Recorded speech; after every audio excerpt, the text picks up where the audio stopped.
This is a commercial for Nintendo Switch 2 featuring Paul Rudd, and it's actually an homage to a commercial back from 1991 featuring the Nintendo Entertainment System. This commercial gives us an action-packed look at all the amazing features that we're going to see on Switch 2, including some footage from Mario Kart World. But wait a minute, what is this? Zoom in a little bit. That just looks like the Nintendo Switch 1 menu. This menu is unfortunately very disappointing. And I hate to even bring up Twitter, but a lot of folks on there saw this and happened to also agree. And to drive that point even further home, we had folks showing off their old hardware and custom menus that just look absolutely beautiful. Which got me thinking, how did we go from these types of menus to what we have today with the Switch 1 and apparently the Switch 2? So I want to take a look at the 3 times Nintendo got menu customization correct, or somewhat correct, with the Nintendo Wii, the Nintendo Wii U, and especially the Nintendo 3DS. And I want to give some notes to Nintendo of what they should take forward going into the Nintendo Switch 2 generation with the menu customization options. And if you like talking about Nintendo customization menus and anything Nintendo in general, make sure you customize your subscriber tab by commenting, and subscribing to this channel. Super Mario RPG, Sonic the Hedgehog, Donkey Kong 3. Released in November of 2006, the Nintendo Wii would take the world by storm, being a console designed for kids, adults, and everybody in between. And it was this philosophy that drove the Wii to be so successful and to be one of the best-selling consoles of all time. And this accessibility didn't just stop at the games, it was also built into the home menu itself. I mean, check this out.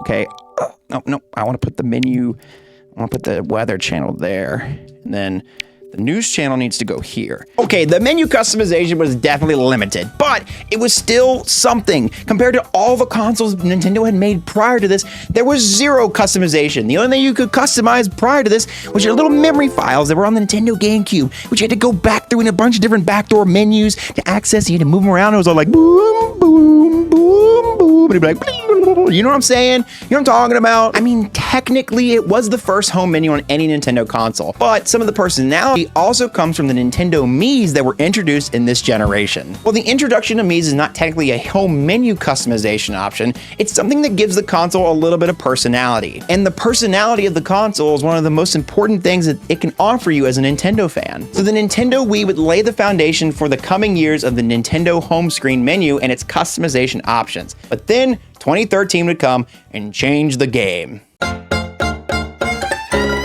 The Wii U, one of the biggest hunks of junk that we would ever get from any gaming company ever.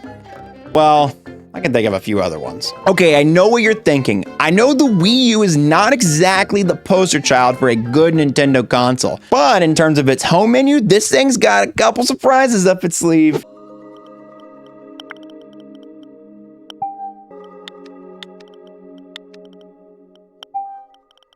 Okay, it might just be the same as the Wii, but then it has like folders. But hey, I mean, look at the decal. Look at the decal on this one. It's cool. It's cool. In all seriousness, apparently there were also features on this part of the Nintendo Wii U menu that was custom to this console. Apparently, there used to be a feature called Miiverse on the Nintendo Wii U, which you can no longer access in 2025, unfortunately. This feature would allow you to draw different things and create different little boards for you and your friends to see, which I think adds a lot of personality and charm to the menus and the customization options that are on this console. Now, while you can't really do a lot of customization past the filing system that's on this console, I still think it's pretty okay, and it built upon the baseline that the Nintendo Wii set for it. And it's just kind of baffling that this is the best they could come up with in 2013, when in 2011, we got the magnum opus of home menu customization, the Ratatouilles of home menus. I'm talking the Interstellars of handheld console gaming. And that, of course, is the...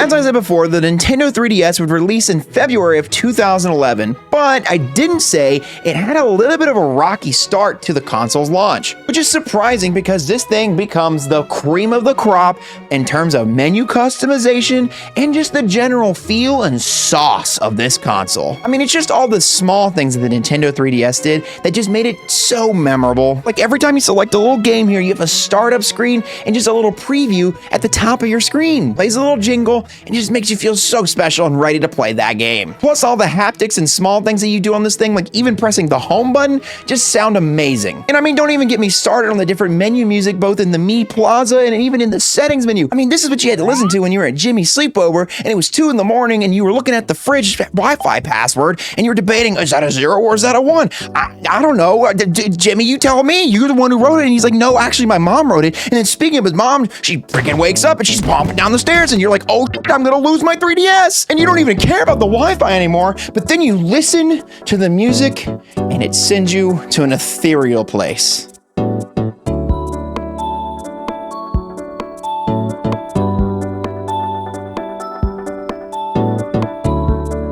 I mean, I could make an entire separate video about the music and haptics of this console alone, but the thing that makes the 3DS so special with its menu customization are the themes. These themes would bring awesome personality to the Nintendo 3DS home screen menu, as well as amazing personalization options. I mean, even after the 3DS life cycle is over, you would have modders putting their own custom themes on these things. I mean, look at this one.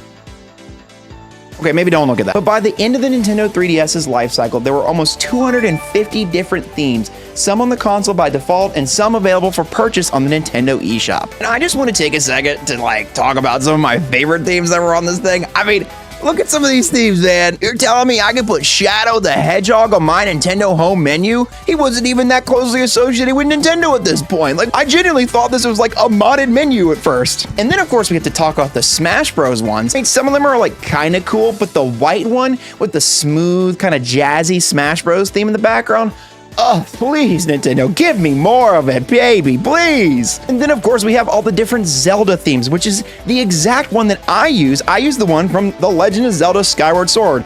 Best Zelda game, by the way. And then, of course, there's all the ones from the different Mario games. They even had ones from 3D World with the Cat Mario and Cat Peach kind of doing a little puppet dance. It's pretty sick. I mean, if you could think of any franchise that Nintendo offered, or even just was associated with Nintendo, from Animal Crossing all the way to Kirby, you could get it as a theme. But I think by far the coolest one that I found in my research for this video was this Pokemon one. And this specific one of Slowpoke is the coolest I have found thus far.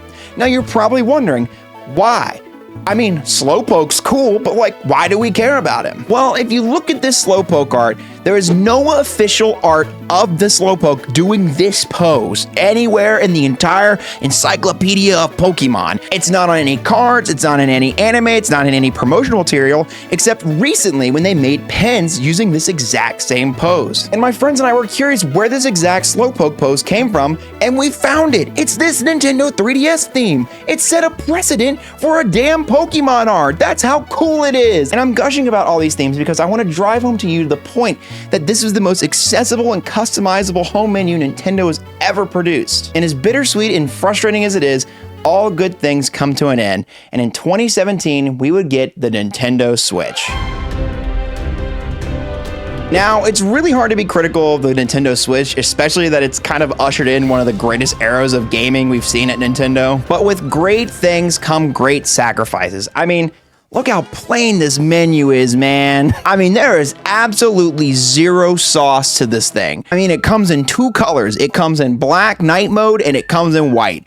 And that's it. You can scroll through your most recently played games, and that's also it. There's no pinning your favorites, there's no making folders, and there's absolutely no themes for you to put in the background. Don't get me wrong, there's a lot of quality of life features that the Nintendo Switch offers, but you would think in the 8-year time span that they would at least consider adding themes or some sort of customization option to this bare bones menu that they have on their best-selling console of all time, especially when this was the direct successor to the Nintendo 3DS. But with the Nintendo Switch 1 generation coming to a close, we now need to talk about the Nintendo Switch 2 and what this tweet said at the beginning of the video. This tweet is something I really wanted to address specifically because they call home menu customization a autistic obsession, which 1, why are you putting autistic in such a negative connotation, dude? And 2, if wanting beautiful art and ways to express myself in a console that I'm gonna spend half a grand on and look at for nearly daily for the next decade is obsessive, then I guess I'm just obsessed with putting joy and personality into my life. So if you're out there and you want your Nintendo Nintendo Switch 2 to look as beautiful as this 3DS right here, you are valid and you are seen, and don't let anybody tell you otherwise because you love amazing things. Now, all that being said, there looks like there is some hope on the horizon for us having customization options on the Nintendo Switch 2. I think right now it's only just rumors, but they have said that maybe in a future update that they will add some sort of themes or things that you can have in the background of your home menu on your Nintendo Switch 2. But regardless if the rumors are true or not, I want to implore Nintendo to bring themes back so that we can have some amazing art and different showcases to look at on the Nintendo Switch 2 home menu. I mean, I know a lot of people would celebrate this decision and it would make a lot of people's days, especially this guy right here. Thanks for watching.